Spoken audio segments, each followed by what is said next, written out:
China wants what it calls a peaceful rise. That is to say, China's goal is to work out the enormous internal contradictions of the country, the tremendous growth of wealth in urban areas, tremendous impoverishment and immobility in rural areas, and the fear of the political explosion that could cause. China's goal is to work that stuff out in as quiet a setting as possible. They don't want to cause international upset. They don't want to get into public fights with the United States or anybody else for that matter.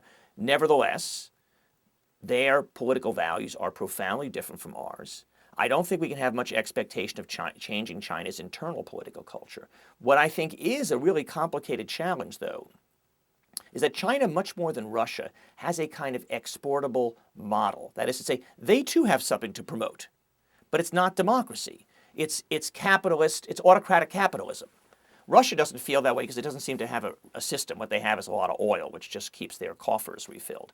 China has no such inherent advantage. China has figured out a means of economic and social and political organization whereby they can be an incredible economic dynamo, but keep a lid on politically. Now, this is, of course, a tremendously appealing model if you're an autocrat in some impoverished third world country. And China goes around the world, especially to resource-rich countries, and offers a kind of deal.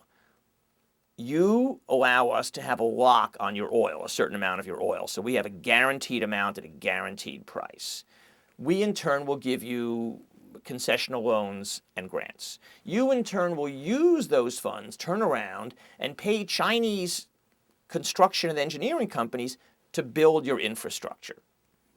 It's a great deal from the point of view of the recipient countries. The only problem is that it cements in place these authoritarian political structures. And so that's a problem for the West, not just for the United States, for other donors, for institutions like the World Bank and the IMF. How do we come up with a sufficiently appealing counteroffer? And that's an ongoing problem.